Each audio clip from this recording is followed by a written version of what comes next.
s'était dit rendez-vous dans 10 ans. Même jour, même heure, même port. Me regarde pas comme ça me stresse.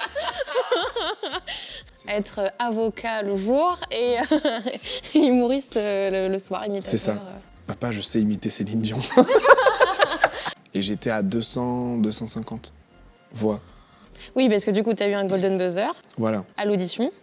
Et Ouais. après, tu es passé directement en demi-finale. C'est ça. Sauf que je l'aurais pas dit, mais j'ai un peu le vertige. Hello, bienvenue dans ce nouvel épisode d'un apéro avec. Et aujourd'hui, j'ai le plaisir d'avoir avec moi une personne qui n'a rien à voir avec la food, puisque le concept s'ouvre à tous les Bordelais. Le Foodies Gang, ce sont des rencontres et des découvertes, et c'est ça que j'ai envie de partager avec vous. J'ai le plaisir d'être accueillie à l'Estrade. Donc merci déjà à Loïc, le directeur, pour son L'accueil. accueil, voilà. Et merci à Mathieu de la Place, qui est imitateur mais aussi diplômé en droit, qui joue son spectacle ici. Donc je vous préviens, l'interview risque d'être longue, mais passionnante. Bonjour Mathieu. Bonjour à toi. Est-ce que tu Merci peux beaucoup. Je suis t'habiller très heureux d'être avec toi et de participer aux interviews. Merci à toi d'être avec nous. Tu as un parcours impressionnant.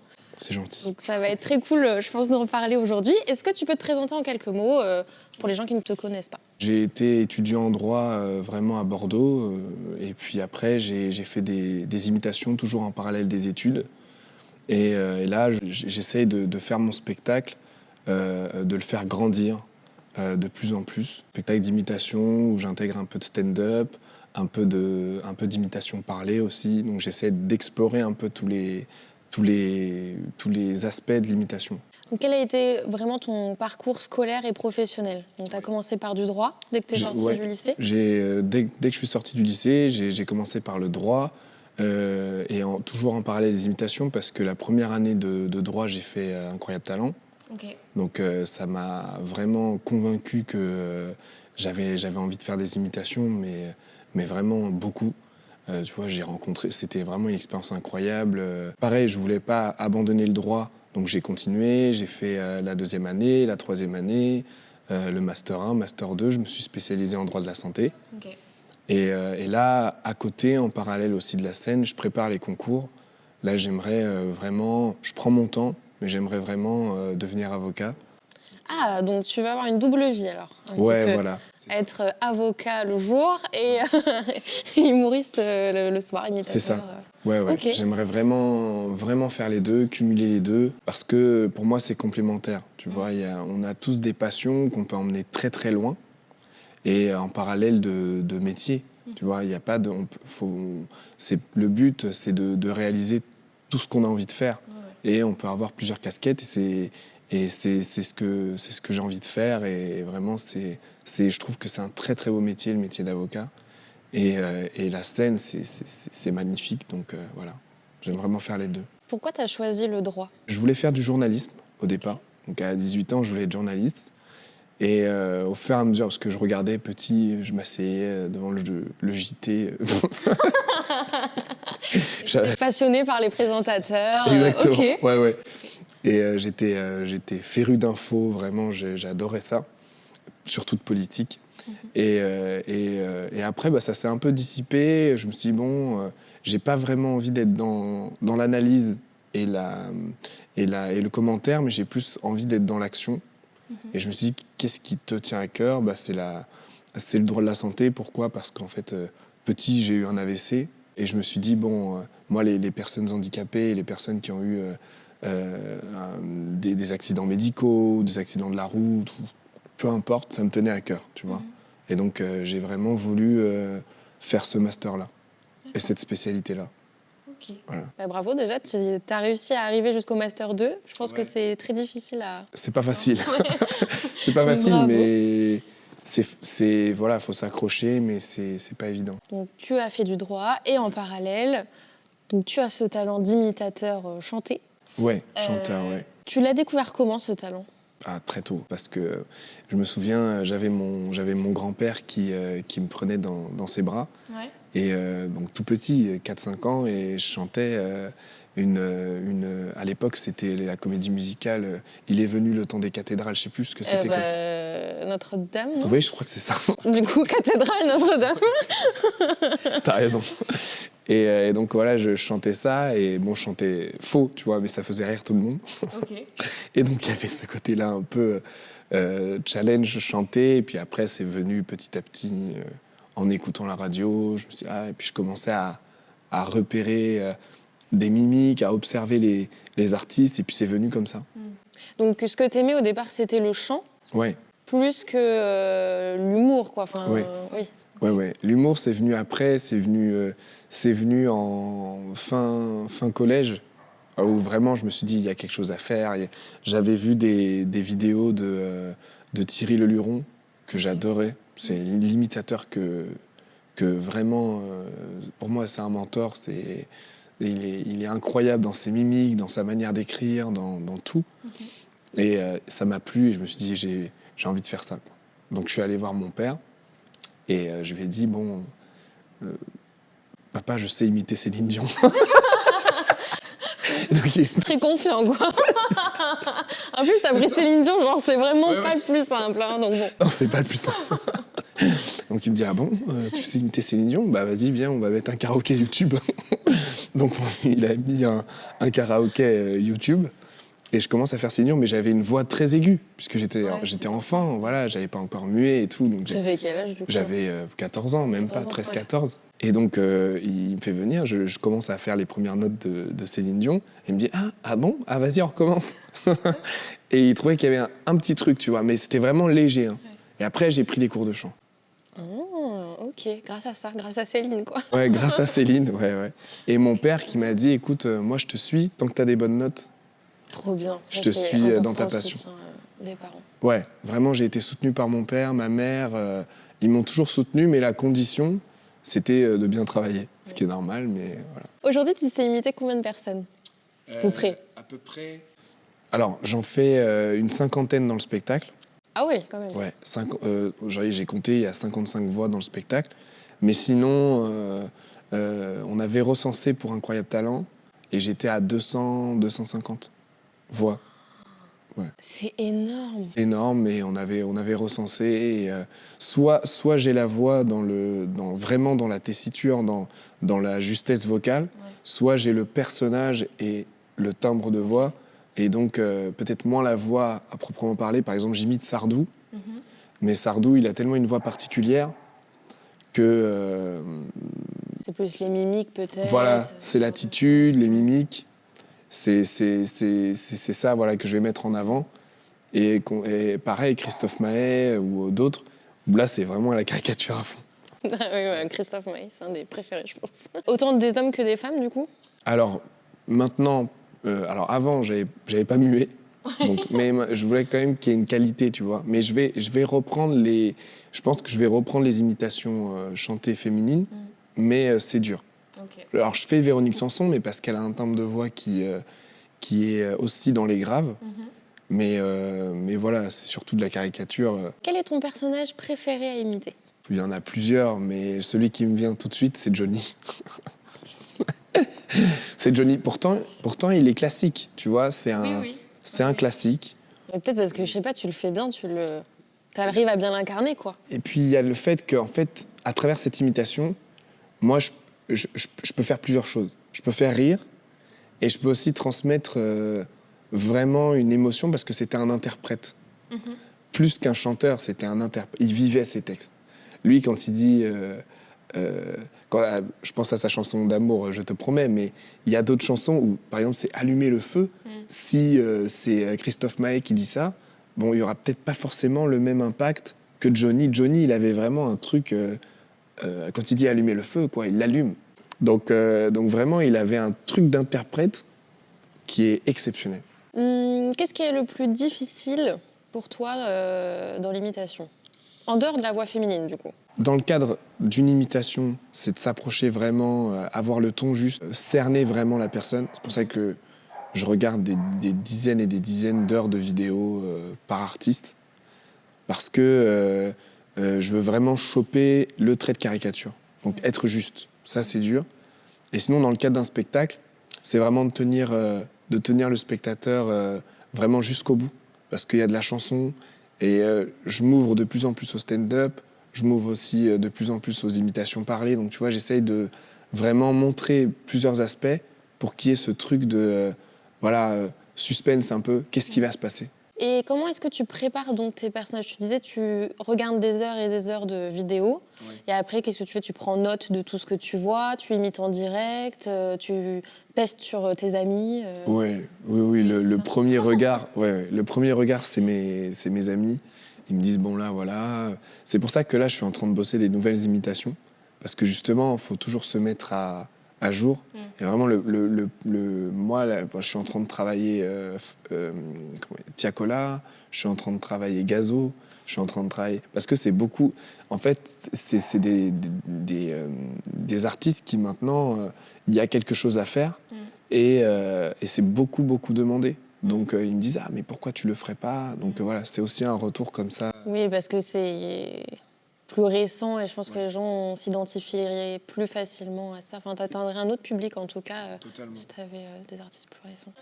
Eh bien, nous allons revenir à la France, un incroyable talent. Très bien. Parce que j'ai plein de questions aussi sur le sujet. Donc, tu as participé à l'émission quand tu avais 18 ans. Oui. C'était une de tes idées ou une idée de tes proches? C'était celle de mon père. D'accord. Ouais, mon père m'a dit, voilà, Mathieu, il y a un casting dans le cabaret où tu fais des scènes, puisque je faisais des scènes. J'ai commencé la scène, donc c'était 1 an avant, j'avais 17 ans. Okay. Et dans un cabaret, et je faisais des imitations. Il m'a dit, voilà, il y a les casteurs qui vont venir. Est-ce que tu veux y aller? Moi, j'ai dit non. Voilà. Super. Bravo. Parce que, oui, parce que je me disais, je suis pas le niveau. Tu n'avais pas confiance en toi? Non, pas du tout. Vraiment, pas du tout, mais pas du tout, vraiment, aucune. Et mon père m'a dit, bon, t'as quoi à perdre? J'y suis allé. Et là, très bon accueil, vraiment de l'équipe. Ils sont géniaux. Ils mettent vraiment à l'aise. Et l'équipe de casting, toute la production, c'est vraiment, ils sont aux petits soins avec les artistes. Et voilà, ils m'ont dit, voilà, fais tes imitations. On dirait le bouffon du roi. Fais. Et nous, on voit. Et là, ils m'ont dit, oh là là, on va se revoir, on va faire un test caméra.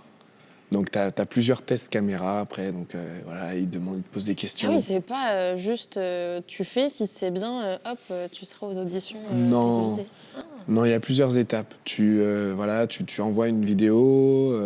Donc, eux, ils m'avaient filmé déjà sur place, mais ils m'ont dit, voilà, est-ce que tu peux nous envoyer, toi, une vidéo avec ce que tu aimerais faire aux auditions? Est-ce que tu es disponible pour qu'on se rencontre pour faire une interview, pour voir comment tu t'exprimes, pour voir comment tu réagis avec des grosses caméras? Alors, tu vois, parce que c'est des grosses équipes et tout. Donc, voilà, c'est magique. Ah ouais, donc il te prépare un petit peu psychologiquement à ce qui va venir après. Ouais, parce que moi, ma question aussi, c'est parce que moi, je pensais que tu arrivais en audition comme ça, justement, sur scène, avec toutes les caméras braquées sur toi, le public, et là, ça doit être hyper impressionnant. Ouais, c'est très, très impressionnant. C'est très, très impressionnant, mais t'es préparé. Parce que, en fait, voilà, ils te guident, ils disent, bon, il faut mieux que tu fasses ça pour le public, pour les membres du jury, donc t'as quand même eu des retours possibles. De la production. Pour l'audition? Pour l'audition, oui. Okay. T'es accompagné. Très, très belle expérience. Après, voilà, le jour J, il y a 150 candidats et t'es 150 artistes avec 150 propositions.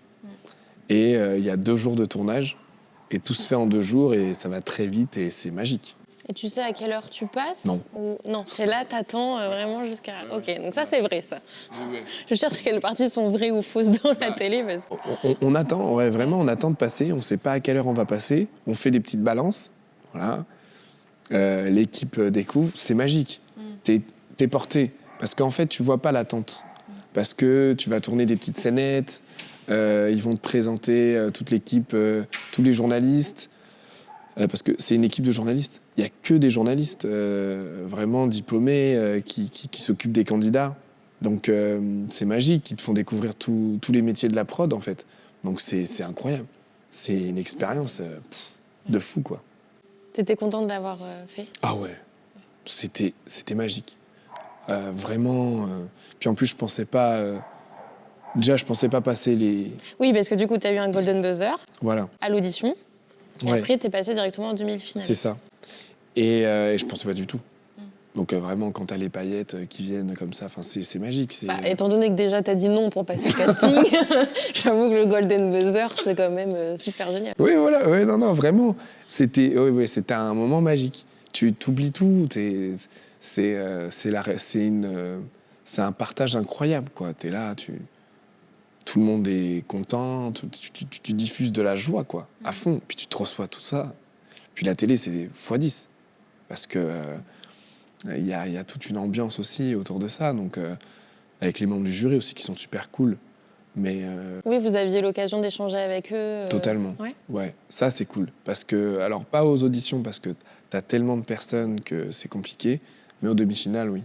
Okay. Donc, t'as un vrai échange. Et j'ai pu échanger beaucoup avec Eric Antoine. Beaucoup avec Kamel Wally. Donc on est resté en contact avec les deux. Hélène Ségara, elle est incroyable. Franchement, elle est d'une gentillesse. Ouais, vraiment. Ça, c'est ce qu'elle dégage. Oh. Ah, mais c'est vrai. Hein. Vraiment, franchement, elle est très bienveillante, vraiment.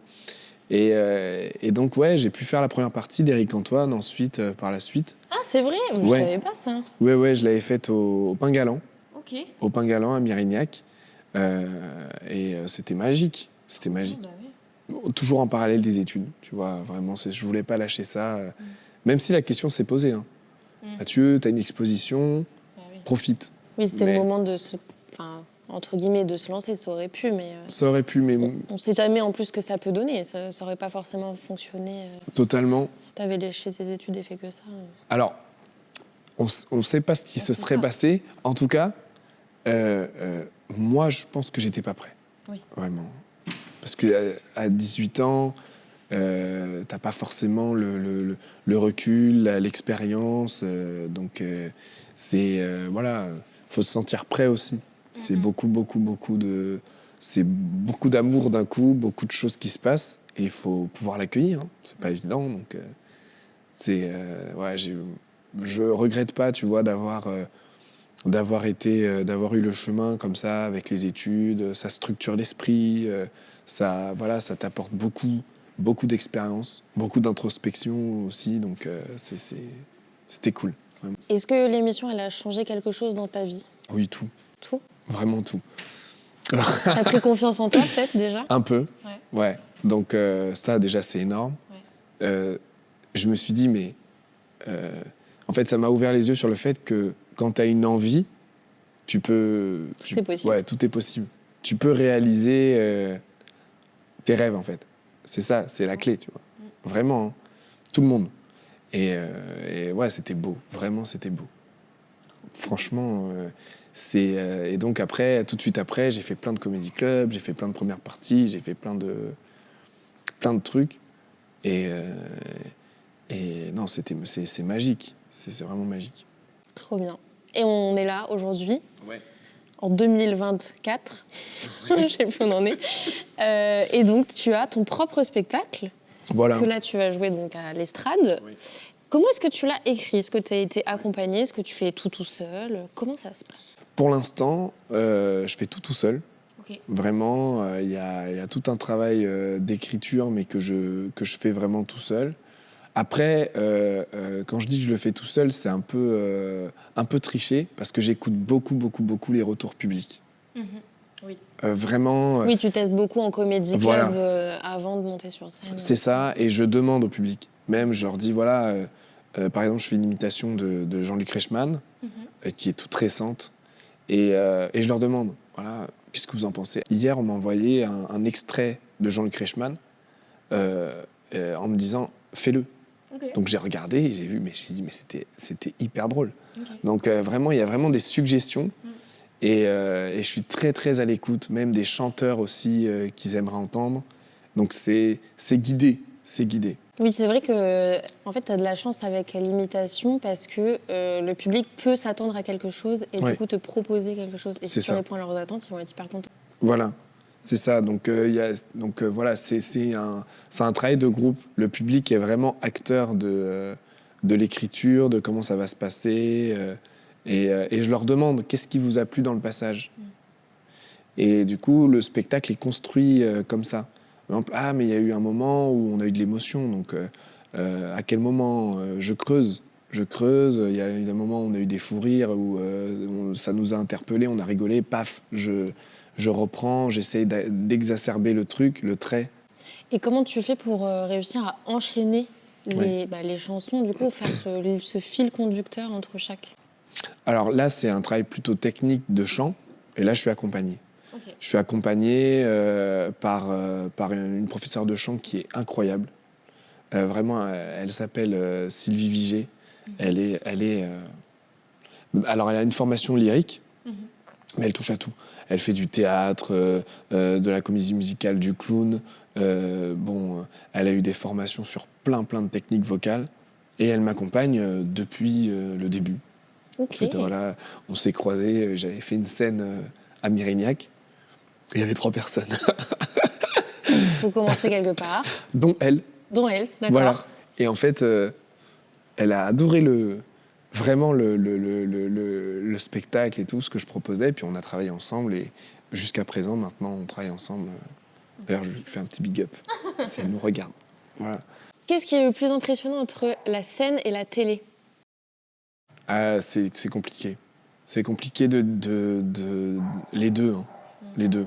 C'est pas la même chose parce que la télé, surtout les directs en fait, aux auditions, j'ai pas vu le temps passer parce que j'ai fait tellement de choses, de tournage, de machin, de trucs, de passer d'une pièce à l'autre. Vraiment, on n'a pas le temps on voit pas le temps passer. Donc j'étais pas trop stressé. À la demi-finale, par contre, c'était impressionnant. Tu passais à quel moment toi de l'émission ? Je passais après la pub. Oui, mais... mais c'est important. Donc milieu, quoi. Ouais. Milieu. Okay. Mais pourquoi c'est important ? Parce que j'étais sur ils m'avaient mis sur un nœud papillon géant. Okay. Parce qu'à l'époque, j'avais une direction artistique très cabaret. Et donc j'avais un nœud papillon... beau nœud papillon. Voilà. Doré. Ce qu'un moitié. C'est ça. Et donc, ils avaient fait un nœud papillon géant. Et ils m'avaient mis dessus. Sauf que je leur ai pas dit, mais j'ai un peu le vertige. Parce que tu descendais d'en haut Voilà. Et donc, ils m'ont fait monter comme ça. Mais moi, j'ai rien dit parce que je voulais qu'il y ait l'effet visuel télé.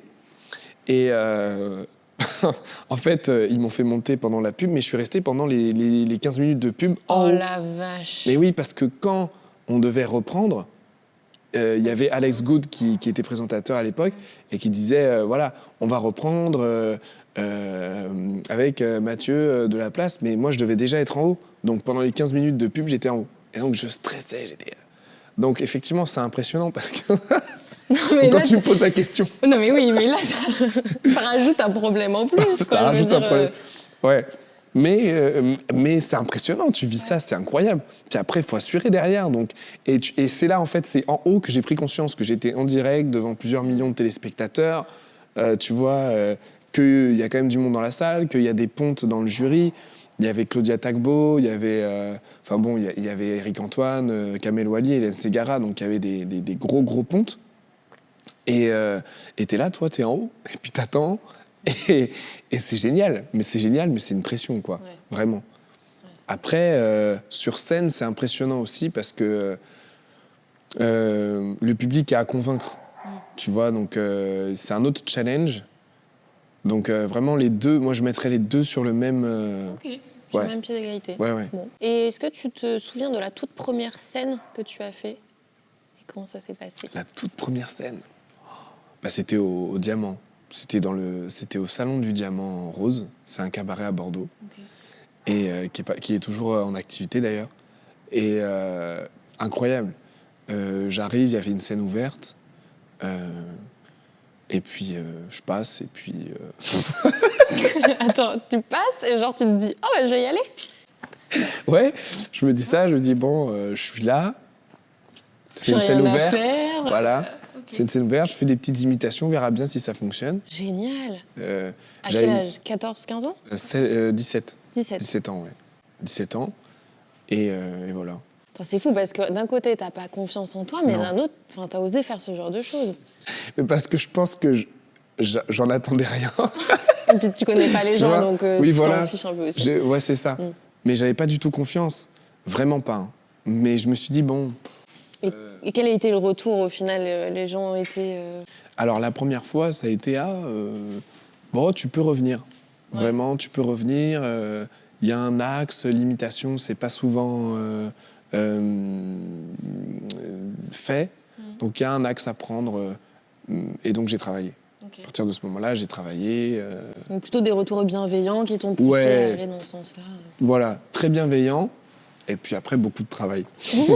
Et du coup, quand t'étais jeune, t'étais plutôt timide ou extraverti? Extraverti. Ouais, Ok. extraverti quand même. Extraverti sans confiance en toi. Ouais, j'avais pas confiance en marrant. moi. Non, j'avais pas confiance en moi. Là, un peu plus. Mais avant, vraiment pas du tout. Parce que bon, il y avait le handicap aussi que j'avais. Parce qu'en fait, à la suite de l'AVC, j'ai gardé comme séquelle une hémiplégie gauche. Ok. Alors ça se voit pas trop maintenant parce que je fais énormément de kiné. Mais c'est une paralysie du côté gauche, jambes et bras surtout, et mains. Et tous les gestes de préhension fine, les trucs comme ça se voyait énormément en fait. Mon handicap se voyait beaucoup. Donc j'avais pas confiance quoi. Et j'ai trouvé comme arme, j'ai trouvé l'humour.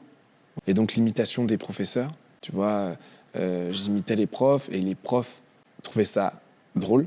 Donc ils me demandaient d'imiter leurs collègues pendant leur cours. C'est excellent. Voilà. Donc pendant leur cours, ils me demandaient d'imiter le directeur, leurs collègues. Et j'ai créé du lien comme ça avec les autres. C'est l'humour, l'imitation qui a créé ce lien-là. T'as lancé un concept vidéo sur Instagram où tu vas à la rencontre d'inconnus, tu leur demandes de choisir une chanson et un artiste du coup, et tu vas l'imiter devant eux. Oui. Je trouve que c'est très courageux parce que je trouve que autant quand tu es face à un public, tu les vois moins, des fois en fonction de l'éclairage, etc. Là, tu es à quelques mètres d'eux, en face à face, et en plus, tu es pris au dépourvu par leur choix. C'est un exercice qui est facile pour toi? C'est très dur. C'est pas facile. C'est pas facile déjà d'aller voir. Je suis très surpris parce qu'il y a plutôt un bon accueil. Là, j'ai pas beaucoup de refus. Il y en a, hein, mais j'ai pas beaucoup de refus. L'approche, c'est celle-là. Je viens les voir, je leur dis voilà, est-ce que vous avez une chanson qui vous touche? Et je l'imite. Évidemment, en chanteur français, masculin. Il y a vraiment des retours plutôt positifs. On fait des après-midi de tournage avec mon complice. Alors, il est excellent. Je voudrais lui passer un gros big up parce qu'il est vraiment excellent. Il tourne plein de vidéos de danse, lui, surtout. Okay. Et depuis peu, on a ce concept-là où il m'accompagne. C'est son métier de base, du coup, vidéaste? Alors, voilà, il est vidéaste. Soit il fait de la promo pour des lieux, soit pour des concepts aussi autour de la danse. Donc, il fait énormément de choses. Et là, l'aventure, on est parti à deux faire cette aventure-là d'imitation. Et voilà. Mais c'est vrai que, pour revenir à ce que tu disais au départ, c'est dur, ouais. C'est dur parce que... la réaction, on ne la connaît pas. Voilà. Déjà, il faut oser aller parler à des inconnus. Ouais. Et après, il faut oser faire l'imitation. Ouais, parce qu'en plus, tu ne la fais pas qu'à une personne. Souvent, il y a du monde autour. Ouais. Donc, ça sollicite le regard de plusieurs personnes. Non, mais c'est bien, c'est très courageux. Au moins, tu sors de ta zone de confort. Ah, totalement. Totalement, mais c'est vraiment... Et puis, c'est aller plus loin dans l'art aussi. Pourquoi je m'accroche à ce concept? Parce que l'imitation, c'est un prétexte. Tu vois, ça rappelle des souvenirs, c'est plutôt ça. Ça rappelle des émotions, ça fait rire parce que, évidemment, il y a le côté personnage et puis ça rapproche, en fait. Ça montre que déjà, les chanteurs sont comme nous. Ils ont des tics, des façons de faire drôles. Ok. Une dernière petite question, avant la question food. Est-ce que tu as un conseil ou plusieurs à donner à une personne qui a un rêve mais qui n'ose pas se lancer? Le premier truc qui me vient, c'est vas-y, mais c'est pas vraiment un conseil. Je pense qu'il faut s'écouter. La satisfaction, elle est incroyable après. Vraiment, peu importe où ça va, quand on atteint l'objectif, il y a une satisfaction qui est énorme. Donc mon conseil, c'est de s'écouter, d'écouter ses envies, d'écouter ses passions, d'aller jusqu'au bout. Ouais, d'essayer, parce que ça paie. Avant qu'on se quitte, est-ce que justement tu peux me donner une bonne adresse food bordelaise, s'il te plaît? Ah oui, alors moi, j'adore les pizzas. Ok. Alors c'est Piuma. À chaque fin de Comedy Club, je vais là. Il y a de la place pour manger à l'intérieur. Moi, je les prends à emporter, donc j'ai pas encore testé l'intérieur. Ça marche. C'est un très bel endroit pour manger des bonnes pizzas. Parfait. Après les Comedy Club. Merci beaucoup Merci pour à toi. cette interview. Je vous invite à découvrir le travail de Mathieu sur ses réseaux sociaux, mais surtout lors de son spectacle ou dans des comédie clubs sur Bordeaux. Voilà, et puis n'hésitez pas à me suivre moi également sur mes réseaux sociaux, à vous abonner à la newsletter. J'espère que cette interview vous a plu et on se retrouve bientôt pour un nouvel épisode.